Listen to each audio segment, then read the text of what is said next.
Education here at Sun can be an excellent choice for any students. నమస్తే, నేను Keshav. Welcome to Suman TV.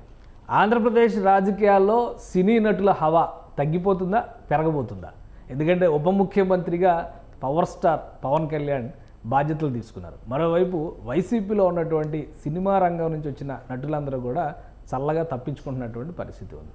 AP రాజకీయాలపై ఈ నిష్క్రమణలు ఎలాంటి ప్రభావం చూపించబోతున్నాయి?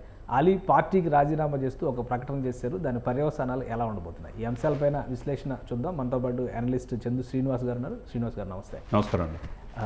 అలీ నిష్క్రమణ అంటే ఎలక్షన్స్ తర్వాత జనరల్గా జరిగేటువంటి ప్రక్రియలే ఇవి.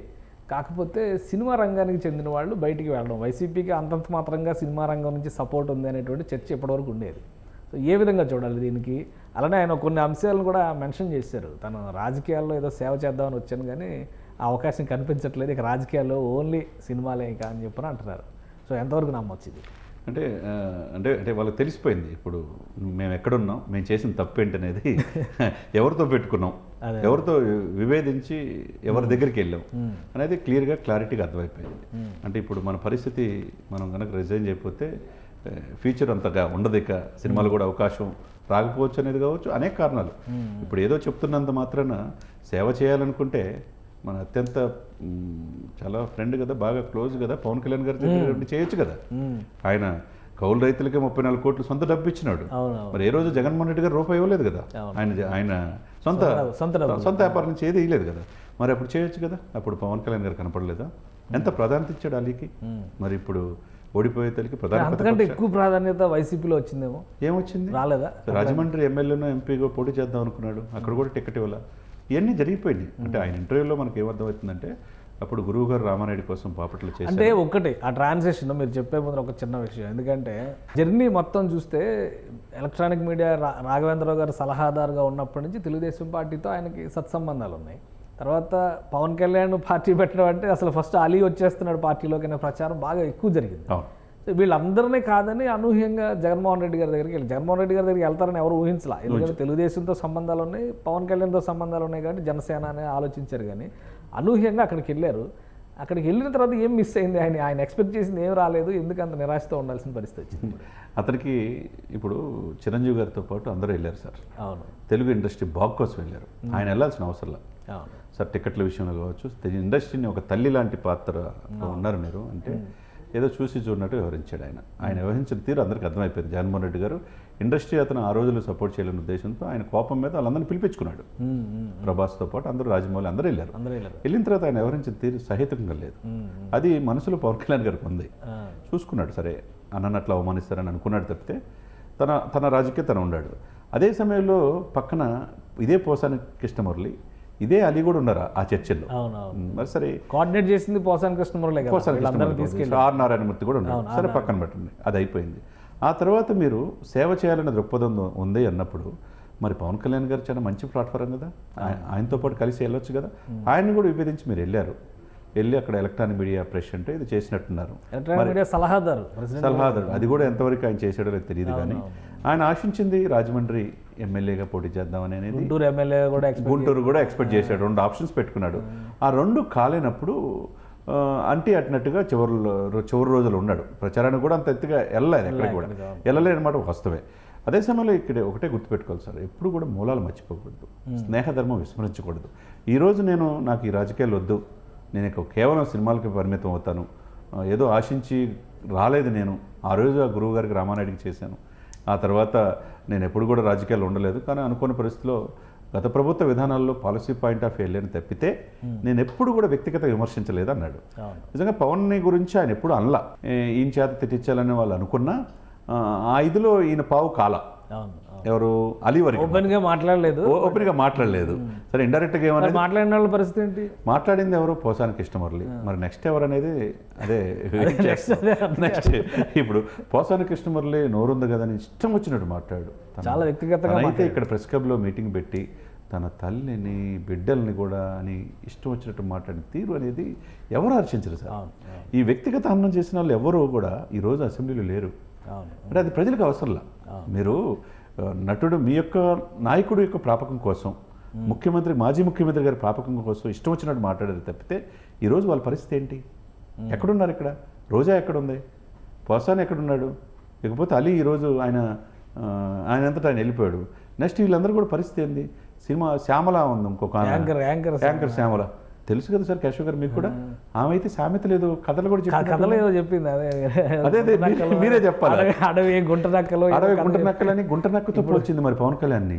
మరి ఏమైంది నీ పరిస్థితి ఇప్పుడు? అసలు అన్ని దాంట్లో నుంచి బయటకు వచ్చేసే పరిస్థితి వచ్చిందంటే ఇప్పుడు ఏ రోజు కూడా 24 క్రాఫ్ట్స్ బాగుండాలని కోరుకున్నాడు Pawan Kalyan. Mega family, megastar గారు ఈరోజు కూడా మెగాస్టారే, పద్మవిభూషణ్ పొందాడు. అటువంటి బ్రదరు రాజకీయాల్లో వస్తే మీరు సహకరించాల్సింది పోయి కాముగొనండి. ఇప్పుడు కాముగుండకుండా గుంట నక్కతో పోల్చారే. ఆయన అరుపులు తప్పితే కేకలు తప్పితే ఏమీ లేదన్నారే. ఆ అరుపులు కేకలు వెనక మీరెంచుకున్న నాయకుడు చివరికి ప్రధాన ప్రతిపక్ష హోదా కూడా కోల్పోతాడని గ్రహించలేకపోయారా ఆ శ్యామల గారు? అంటే శ్యామల పాపం ఆమె కళ్ళున్న కబోది అంటారు కాబట్టి మనం ఆమె గురించి ఎక్కువ చాలా చిన్న క్యారెక్టర్ ఆమె గురించి ఎక్కువ మాట్లాడాల్సిన అవసరం లేదు. ఎందుకంటే పవన్ కళ్యాణ్ కోట్ల రూపాయలు కౌలు రైతు భరోసా కింద ఇస్తే ఆయన ఏం సేవ చేశారో నాకు తెలియదు అంది కాబట్టి ఇక అంతకంటే గుడ్డితనం ఇంకోటి ఉండదు కాబట్టి మనం పోసాని కృష్ణమురళి అండ్ రోజా వీళ్ళు. ఎందుకంటే గతంలో ఎన్టీ రామారావు గారు ముఖ్యమంత్రిగా ఉన్నప్పుడు కూడా కృష్ణ గారు సినిమాల్లో ఎన్టీ రామారావు గారికి వ్యతిరేకంగా సినిమాలు తీసి మరీ కాంగ్రెస్ పార్టీకి అండగా నిలిచారు. కానీ ఇంత వైరం ఎప్పుడు రాలా. బట్ ఇప్పుడు సినిమా ఇండస్ట్రీలో ఇటు అటు సమర్థించిన వాళ్ళు చాలా విద్వేషంతో రగిలిపోయినటువంటి పరిస్థితిని ఎలక్షన్ సమయంలో చూసాం.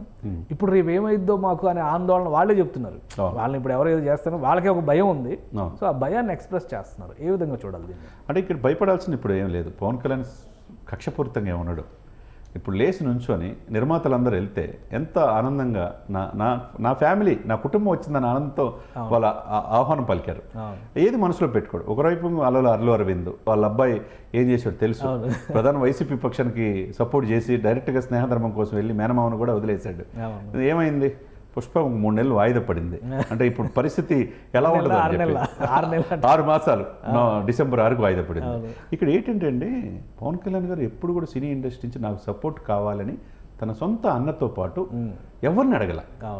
నాతో పాటు వస్తే కనుక వస్తారంటే వద్దని చెప్పి వద్దన్నారు, ఇబ్బంది పడతారు, వద్దన్నాడు. కానీ వీళ్ళే సొంతంగా నాగబాబు గారు అబ్బాయి కావచ్చు, సాయి ధర్మ తేజ కావచ్చు, ఆది కావచ్చు, ఈ జబర్దస్త్ ఫేమ్లో మిగతా వాళ్ళందరూ కూడా వెళ్ళారు. ఎందుకంటే ఆయన దగ్గరగా చూశారు కాబట్టి. ఇటువంటి వ్యక్తి రాజకీయాల్లోకి వస్తే, అసెంబ్లీలో అడుగు పెడితే ప్రజలకు మేలు జరిగిద్దన్న ఉద్దేశంతో వాలంటీర్గా వెళ్ళారు. అంతే కదండి. చాలామంది టీవీ ఆర్టిస్టులు పిలవకపోయినా వెళ్ళారు అనేది మొన్న పిఠాపురం కాన్స్టిట్యున్సీలో చెప్పినటువంటి. పిలవకపోయినా వెళ్ళారు. ఆయనతో ఎందుకు దగ్గరగా చూసిన వాళ్ళు పవన్ కళ్యాణ్ గొప్పతనం చూసి వెళ్ళారు. అదేవిధంగా రామ్ చరణ్ కూడా గ్లోబల్ స్టార్, తన బాబా ఎట్లయినా కానీ గెలవాలి, ఈ రాజకీయాల్లో ఉండాలని చెప్పి వెళ్ళాడు. స్వయంగా ఒక చిరంజీవి గారు అయితే ఒక 5 కోట్ల రూపాయలు ఇచ్చాడు. మిగతా ఇండస్ట్రీ అంతా కూడా ఏ రోజు కూడా ఆయన పిలవడండి. పిలవకపోయినా తన వచ్చిన వాళ్ళు వాలంటీర్గా సహాయం చేశారు. వాళ్ళని అప్రిషియేట్ చేయాలి. అదేవిధంగా ఈరోజు పిఠాపురం ఆయన్ని అసెంబ్లీ గేటు కూడా తాకనేమన్నంతా ఈ పోసాన్లు వీళ్ళంతా ఏమైపోయారు? అదే రోజా గారు మరి ఎక్కడున్నారు ఏంటి? రోజా గారు అయితే చెన్నై వెళ్ళిపోయారు అంటున్నారు. ఇప్పుడు ఆమె రాజకీయాల్లో ఏందనేది సినిమాల్లో చేసుకుంటారు. ఇంకా తమిళ సినిమాలే. ఇక సెలవమణి గారు ఉన్నారు కానీ తమిళ సినిమాలు చేయొచ్చు. ఇక శ్యామల గారికి చివరికి సీరియల్ కూడా దాని నుంచి పంపించారని చెప్పి తెలుస్తుంది. ఇకపోతే ఏంటంటే సేఫ్ జోన్లో ఉండటానికి అలీ గారు ఇప్పుడు చాలా తెలివిగా వ్యవహరించారని అనుకోవాలి మనం. మీరేమంటారు? అంతే తెలివిగా వ్యవహరించినట్టుగా నేను ఎప్పుడు కూడా ఒక మాట లేదు అంటున్నాడు. మిగతా వాళ్ళు అన్నారు వాస్తవే. పోసాని ఇష్టం వచ్చినట్టు మాట్లాడాడు, శ్యామల కూడా ఇష్టం వచ్చినట్టు. ఏ రోజు ఆయన సహాయం చేయడం తెలియదు అన్న కళ్ళు ఉన్నాయా లేనట్ట? మీరు అన్నది కరెక్ట్గా చెప్పారు. కోట్ల రూపాయలు తన బిడ్డల డిపాజిట్ల మీద 34 కోట్లు 5,500 మంది రైతులకు ఇచ్చినప్పుడు ఏమైపోయారండి శ్యామల? లేకపోతే ఎక్కడో బోట్లతో ఇదైపోతే తగలబడిపోతే 3 కోట్ల రూపాయలు ఇచ్చినప్పుడు ఏమైపోయిందండి? ఎక్కడో ఉద్దానం బాధితుల కోసం లండన్ నుంచి డాక్టర్లు పిలిపించి సేవ చేసిన వ్యక్తి కనపడలేదు వీళ్ళకి. ఇది దారుణమైన విషయం. ఇటువంటి వాళ్ళకి మిడిమిడి నాలెడ్జ్తో ఇష్టం వచ్చినట్టు మాట్లాడిన వాళ్ళకి నిద్రలేని రాత్రులే గడుపుతారు. కానీ పోసాని కృష్ణమురళి గురించి ఎక్కువ చర్చ నడుస్తుంది. ఇటు ఇండస్ట్రీలో కూడా చాలామందిని ఆయన దూషించారు. అలానే చిరంజీవి గారిని వ్యక్తిగతంగా తల్లిని కూడా తిట్టేట్టుగా ఆయన మాట్లాడాడు. అసలు పోసాని కృష్ణమురళినే నిలకడగా ఒక నిమిషం ఎక్కడ నుంచోలేడు, కూర్చోలేడు. ఆయన మూమెంట్స్ చూస్తే ఎవరికైనా అర్థం అవుతాయి. 99లో జై చంద్రబాబు అన్నాడు, 2004 తర్వాత జై వైఎస్ఆర్ అన్నాడు, 2009లో జై చిరంజీవి అని ఎమ్మెల్యేగా కంటెస్ట్ చేశాడు. పొన్నూరు అనుకుంటా, చిలకలూరుపేట. ఓకే, అక్కడ నుంచి కంటెస్ట్ చేశాడు. ఇప్పుడు మళ్ళీ జై జగన్ అన్నాడు. నెక్స్ట్ ఎవరున్నా జై పవన్ అంటారా? ఇక రాజకీయాలు సేమ్ అలీ పాత్రే ఆయనది కూడా. అంతేనా? రాజకీయాల నుంచి ఆయన తప్పుకోవటం తప్పితే ఆయన ఉండి కూడా ఏం ఉపయోగం లేదు. ఆయన వల్ల ఏమో 4 ఓట్లు వచ్చినాయండి, ఆయన వల్ల 4 ఓట్లు పోయినాయి జగన్ పాపం. ఆయన ఉంటే వల్ల ఎందుకంటే కసితో ఉన్నారు మెగా అభిమానులు కావచ్చు, ఆయన అభిమానించే వాళ్ళు. ఎందుకు ఇంత రాజకీయాల్లో వస్తే ఇంత వ్యక్తిగత అన్నం చేయాలా? అసలు మెగాస్టార్ ఏమైనా అన్యాయం చేశాడా పోసానికి? లేకపోతే పవన్ కళ్యాణ్ ఏమైనా అన్యాయం చేశాడా? తన బిడ్డలు ఏం చేశారు, తన భార్యలు ఏం చేశారు, ఇంట్లో ఉన్న ఆడపిల్లల తల్లులు ఏం చేశారు అనేది కసితో వేశారు ఓటు. సో అది నార్మల్ అభిమానులే కాకుండా సామాన్యమైన ప్రజలను కూడా తాకినటువంటి అంశాలు. డెఫినెట్గా న్యూట్రల్ పీపుల్ కూడా ఇది కాదు కదా, ఒక వ్యక్తి రాజకీయాల్లో వస్తే ఇంతగా వ్యక్తిగత అన్నం చేయాలా, వ్యక్తిగత విమర్శ చేయాలా, నటుడు ఎంత సామాజిక సేవ చేస్తాడో తెలియదా అనేది అన్నీ కూడా ప్లస్ అయింది పవన్ కళ్యాణ్ గారికి. ఇప్పుడు పవన్ కళ్యాణ్ గారు కూడా ఒక మంచి వ్యక్తి అండి, ఎక్కడ తగ్గాలో ఆయనకు తెలుసు, తనకు తను తగ్గించుకున్నాడు హెచ్చింపబడతారని కూడా తెలుసు. తన విమర్శించిన వాళ్ళు కూడా నవ్వుతా మాట్లాడేది తప్పితే ఏ రోజు ప్రతీకారం తీర్చుకోవాలన్నా ఇది ఏ రోజు ఉండదు. రాజకీయంగా policy point of view Jaganmohan రెడ్డితో కూడా విభేదించాడు తప్పితే ఎలక్షన్ అయిపోయిన తర్వాత మనం చూసాం. ఏ రోజు నేను రాజకీయాల్లో మాట్లాడాను తప్పితే నేను నాకు కక్షపూరిత వాతావరణం నాది ఉండదు, కేవలం అభివృద్ధి మీద దృష్టి పెడతానన్నాడు. ఆ విధంగా మీరు అన్నట్టు ఇప్పుడు రివీల్ చేస్తున్నాడు. ఇప్పుడు సినిమా ఇండస్ట్రీ కూడా తెలుసుకోవాల్సింది ఏంటంటే 24 క్రాఫ్ట్స్ కూడా చిరంజీవి గారు కరోనా టైంలో ఎన్ని కోట్లు ఖర్చు పెట్టి 6 మాసాల పాటు నిత్యావసర సిలిండర్ ఇచ్చాడు. ఉభయ రాష్ట్రాలతో పాటు కర్ణాటక సరిహద్దులు కూడా రెమిడిసివిర్ ఇంజెక్షన్ కూడా 85,000 పలికితే మార్కెట్లో ఉచితంగా ఇచ్చాడు సార్. వేలాది మంది ప్రాణాలు కాపాడారు ఈ మెగా ఫ్యామిలీ. అటువంటి వాళ్ళు రాజకీయాల్లో వస్తే మీరు అవతల ఆపోజిట్ మాటలు విని మీకేదో వ్యక్తిగత లాభం కోసం ఏదో ఒక విల్లా ఇస్తారనో ఏదో ఇచ్చారు అలాంటి బహుమతులు ఏదో ఇచ్చినట్టుగా చెప్తున్నారు. మరి అది ఎంతవరకు తెలియదు కానీ అవన్నీ ఏం చేసుకుంటారు, బయటకు వచ్చినప్పుడు అవన్నీ ఇచ్చేసి వచ్చేస్తారో మళ్ళీ అది ఉంచుకుంటారు. వాళ్ళకి ఉంటాయిలేండి, ఏం తీసుకోలేండి. ఏదైనా కానీ ఒక వ్యక్తిని విమర్శించేటప్పుడు పూర్వపరాలు పూర్తిగా తెలుసుకోవాలి. ఆ వ్యక్తి ఏంటి, కొన్ని పరిధులు కూడా ఉంటాయి, పరిధులు కూడా లిమిట్స్ దాటినప్పుడు ఆ దాటిన వాళ్ళకి ఇట్లాంటి విభేదాలు ఇలాంటి పరిస్థితులు వస్తాయి. ఇప్పుడు సీరెడ్డి పరిస్థితి ఏంటి? అన్నా నీకోసం ఇష్టం వచ్చినట్టు మాట్లాడు, నా మీద నిఘా ఉంది, ఎక్కడైనా నన్ను పట్టుకుంటారని ఆమె బాధపడుతుంది.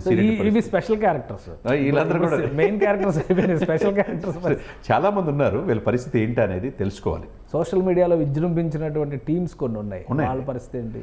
వాళ్ళ పరిస్థితి కూడా ఇప్పుడు ఆల్రెడీ ఒకళ్ళు అరెస్ట్ చేసినట్టున్నారు. వ్యక్తిగత అన్నం చేయటం అంటే మా దగ్గర 5 సంవత్సరాలు మేము అధికారంలో ఉంటాం, మేము ఏం చేసినా మాకు రక్షిస్తారంటే ఇప్పుడు ఎవరు రక్షిస్తారు వీళ్ళని? అంతే కదా, నోరు ఉంది కానీ ఇష్టం వచ్చినట్టు మాట్లాడకూడదు సార్. వ్యక్తిగత స్వేచ్ఛ ఆర్టికల్ 21 ఆర్టికల్ 14 ప్రకారం అందరికీ ఉంటుంది. ఇతరులు ఇబ్బంది పెట్టకుండా ఉండాలి. భారతదేశం గొప్ప ప్రజాస్వామ్యం. మీరు ఇష్టం వచ్చిందిగా నోరుండంటే ఇప్పుడు అమెరికాలో ఉండి మాట్లాడతాం, మేము ఎక్కడుండి మాట్లాడతాం, మేము తమిళనాడులో ఉండి మాట్లాడడం, మేము బెంగళూరులో మమ్మల్ని పట్టుకోలేరు అంటే ఎక్కడున్నా నోటీసులు ఉంటాయి. ఎంతసేపు ట్రాక్ చేయడం ఎంతసేపు, అరెస్ట్ చేయడం ఎంతసేపు. కాబట్టి దేవుడు గొప్పవాడు, ఎవరిని ఎక్కడ పెట్టాలి, ఆయన రాసే స్క్రిప్ట్ నుంచి ఎవరు తప్పించలేరు. దానికి మనం చూస్తూ ఉన్నాం. అంతే కదండి. థ్యాంక్ యూ చంద్ర శ్రీనివాస్ గారు, మీ అభిప్రాయాలు తెలియజేసినందుకు. ఇది చాలామంది పరిధి దాటి, ఎందుకంటే రాజకీయాల్లో విమర్శలు ప్రతి విమర్శలు సహజం. N T Rama Rao, superstar Krishna లాంటి వాళ్ళు విమర్శించుకున్నారు, సందర్భాలు వచ్చినప్పుడు షేక్ హ్యాండ్ ఇచ్చుకున్నారు, భుజం మీద చేయి వేసుకొని బ్రదర్ అనుకున్నారు. కానీ ఆ పరిధిని విస్మరించి అడ్డగోలుగా ప్రవర్తించిన వాళ్ళు మాత్రం పర్యవసానాలను ఎదుర్కోవాల్సి ఉంటుంది. ఇప్పుడు అలీ ఒక ఉదాహరణ. అయితే ఆయన మాట్లాడినటువంటి విధానం కానీ, పవన్ కళ్యాణ్ విషయంలో నేరుగా ఆయన చేసినటువంటి విమర్శలు ఏమీ లేకపోయినా కానీ ఆ పరిధి దాటి మాట్లాడినటువంటి వాళ్ళు కొంతమంది ఉన్నారు. కాబట్టి అలీ తర్వాత మరికొంత ఈ జాబితా పెరిగేటువంటి అవకాశం కనిపిస్తుందని చంద్ర శ్రీనివాస్ గారు అంటున్నారు. ఇది special discussion. Keep watching. Suman టీవీలో మీ పర్సనల్ అండ్ బిజినెస్ ప్రమోషన్స్ కోసం కింది నెంబర్కి కాంటాక్ట్ చేయండి.